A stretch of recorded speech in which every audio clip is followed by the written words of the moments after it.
କାମ କରିଲେଣି। ହେ ବାଦଲ ବାଦଲ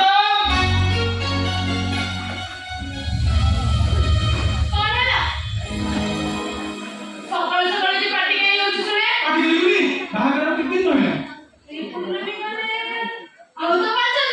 ଆଉ 15 ଦିନଟି 15 ଦିନ 15 ଘଣ୍ଟା ଭଳି ଚାଲିଯିବ, କିନ୍ତୁ ଏପର୍ଯ୍ୟନ୍ତ କିଛି କାମ ହେଇନି।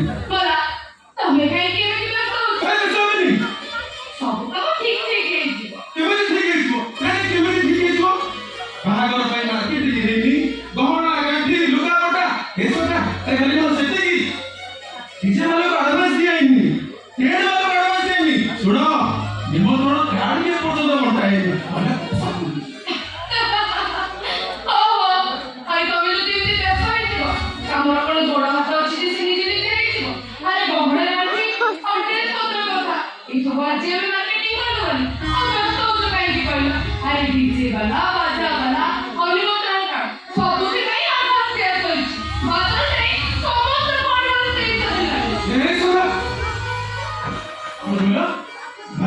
ସମସ୍ତଙ୍କୁ ଆଡଭାନ୍ସ ଦେଇ ସାରିଲେଣି।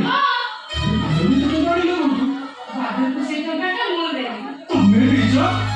ଆରେ ତମେ ତ ଟଙ୍କା ଆଣିଲ କୋଉଠୁ? ପ୍ରତି ମାସରେ ଘର ଖର୍ଚ୍ଚ ପାଇଁ ମତେ କିଛି କିଛି ଟଙ୍କା ଦଉଥିଲେ, ସେଥିପାଇଁ ମୁଁ କିଛି କିଛି ସଞ୍ଚୟ କରି ରଖୁଥିଲି। ଖାଲି ସେଇ ଟଙ୍କାଟା ମୁଁ ବାଦଲ ଥିଲେ, ସେଇ ଟଙ୍କାଟା ମୋ ବିଷୁ ବାହାରେ ଲାଗିବନି ତ, ସେଇ ଟଙ୍କାଟା ରଖି ମୁଁ କଣ କରେ? ତମ ଟଙ୍କା ମୁଁ କିଛି କିଛି ରଖୁଥିଲି ବୋଲି ତମେ ମତେ ରାଗ କରୁଛ।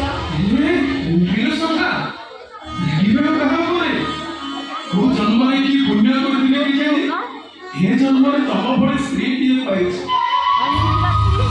ମୋର ସବୁ ବିପଦ ଆପଦରେ ଅଣ୍ଟାରେ ପଣତ ଖୁସି ତମେ ମୋ ପଛରେ ଠିଆଇଛ।